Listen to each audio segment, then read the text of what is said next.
Balima anya kuma très urgent et très grave. Maliens, comme Mali surasi chama nebe ka bobi kata farabina ka moko kan.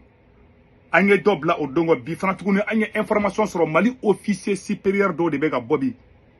Abe gendarmerie kunda, abe police kunda, abe surasi kunda, o chama nebe ka ta farabina ka moko kan de. Anye do fana ka information sur bi. Atigi re photo flene. Ato de ko Tanas Ag Ahmed a photo flene malien bela jelen garaje. Ni Mali officier supérieur badi de la gendarmerie. Il va la gendarmerie à renseignement d'abord kalama. Ni koko renseignement ou de gendarmerie. Mon y a service secret mogo de boulenta. Un membre très important, hein, parce que quand tu parles de la gendarmerie, tu parles de renseignement. Ma si te gendarme bo enquête là. Ode anga gendarme do de flebika boulika ta fara binaka mogo kan. Mune semenebe a orola. Ko le lieutenant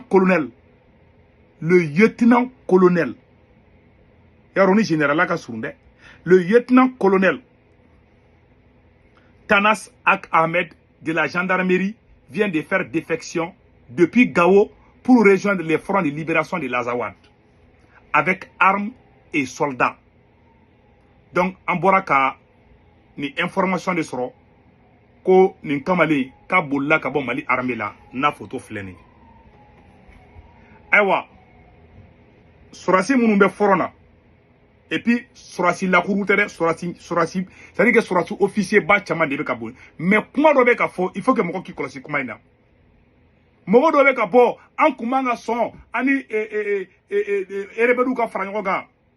Munu be ka kuma ba moko siente la ngolu fana erebel di. Aya manamana kan fol dabla de. Munu be ba moko bi. Mali ministre des Affaires étrangères et ministre des Maliens de l'extérieur John ote erebel korodia. Munu be ka kuma siente la bi. Ah Mohamed Ak Ousmane mou be siente la fa be ka bodongo do ka Francis goji. Ngo fana olu fana ko marafata Mali contre la. Parce que aga communication colonde lo babolo Mali autorité mo ko ka ngarda nunu yo kanu communication ndabla. Transition de mebako de ka bo manga daula angu manga gerawla. Na gerawla do be aljafa do be toy. Oh na ou be goji berekna. Anyeni erreur de 2012 là. Aya kolosi ka communication na. Nous refanyena. Nina konfolo de nina yi. Aun de révolution in fana badi aun yi. Révolution toko yi aun ajamu aun. To fe nana be abe nana nyale ni. Ante fe révolution ga tien. Asimi koga gone choko. Fembe nani farali net o neto sarafe. Munu flebi jema chema be bamba kono bi. U chema ku ye marafata Mali contre la katemede. O ni marafati wera ubora ka anjanfa. Ae kana shia ko fo. Hali ka foko tamashaki do, arabu do, aya be fol dabla. Un militaire malien janfanti, aye Mali janfa, aye shiako kuma bala, aye erebeli ko kuma bala, parce que erebeli koro chama be baba ko konobi. Nama kuma dabla, adobe kan defa do erebe ka kuma seka maluya. Donc aya kolosi kuma ina c'est très important. Boni défection munu be ka ke Mali armée konobi.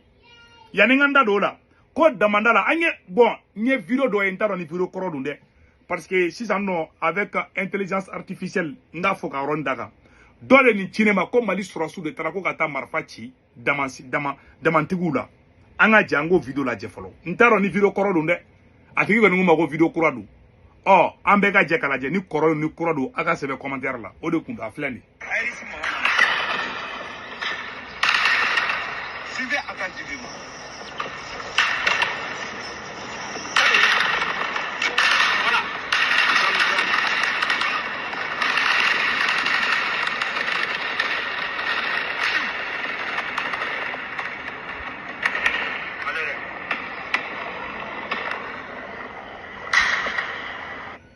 Abere video nyede oh vocal en frappe video ko ranga vocal na me me be fo bele jara assalamu alaikum ku tala mu wuci mu wala da mandala ko kata mu wuci mu wala da mandala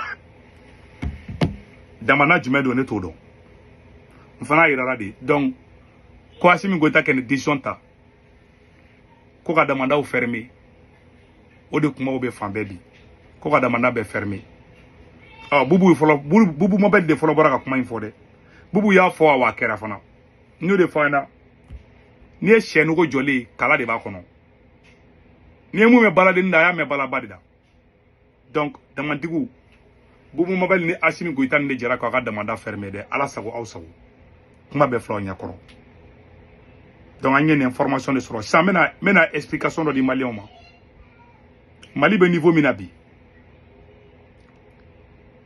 gɛlɛya minnu bɛ ka bin maliyɛnw kan bi cɛ tɛ muso tɛ Asimi de don wallahi min kale kɔrɔne la solution tɛ Asimi bolo jamana min bɛ guerre la maa dɔ bɛ miliyɔn 80 suɲɛ hali sini o tigiw ma minɛ aw ni Ala na kira cɛ Ala yɛrɛ de kɛra Mali fɛ Ala yɛrɛ de c'est à dire Ala ye hɛrɛ dɔ mun dayɛlɛ maliyɛnw ye a m'a dayɛlɛ hali siya si ye diɲɛ kɔnɔ an yɛrɛ d'an ban ka hɛrɛ la Ala ye hɛrɛ dayɛlɛ a ye ko n'aw bɛnna hali kuranɛ kɔnɔ hali bibulu kɔnɔ ko n'aw bɛnna barika bɛ don aw la hali zana la an ka fɔlɔ mɔgɔbaw b'a fɔ ko kɔnɔkulu jɛlen ko de bɛ se ka fanga sɔrɔ don min na Asimi Goyita nana fanga la ani M5 bolo bɛ ɲɔgɔn bolo an bɛɛ jɛra ka baara kɛ ɲɔgɔn fɛ Ala ye barika don an na mais bi Mali sɔrɔsiw de bɛ ka boli bi ka bɔ sɔrɔsiya la ka taa fara rebelliw kan an contre la siɲɛ kelen tɛ siɲɛ fila tɛ siɲɛ saba tɛ et puis officier baw fana ni attaque kɛra don min a kana fɔ ko Faransi ou bien Côte d'Ivoire don dɛ a kana Côte d'Ivoire tɔgɔ fɔ dɛ a bɛ se ka Faransi yɛrɛ fɔ peut-être voilà parce que Faransi man d'an si mais n bɛ mun fɔ an na an ka officier minnu bɛ k'an janfa bi est-ce que aw b'a conséquence dɔn n'i y'a sɛgɛsɛgɛ Bamakɔ kɔnɔ bi i bɛ taa sɔrɔ caman sigilen bɛ caman ni binan bɔ a ka ɲi sa an ka pan yɔrɔ kunna u kana taga fɔ ko n bɛ ka Asimi an kana parce que ni ma n dabila sɔrɔ Asimi bɛ taga mɔgɔ minɛ daminɛ sa n'ala Asimi lagalakatɔ di ni ma Asimi debi kɛlɛ kana sira fɛ kana taa mɔgɔ minɛ dɛ voilà n ye n ka kuma la segin kɔfɛ parce que n'i ye nin fɔ san dɔrɔn a bɛ taa mɔgɔ min don sa a tɛ diɲɛ kalama a bɛ taga mɔgɔ minɛ daminɛ san tuguni a ja tigɛ kojugu ne kɔni bɛ bɔ ka mun fɔ maliyɛn bɛ n siri solution tɛ Asimi bolo ko in na nin ko kuran bɛ ka daminɛ Mali officier de bɛ ka bɔ bi Mali sɔrɔsiw de bɛ ka taa fara bi terror ka Mali contre la bi et puis Mali officier baw de bɛ ka kɛ dɛ a bɛ ka ne siran o ye ko dɔ natɔla an ka jamana kɔnɔ an taara a bɛ laban cogo cogo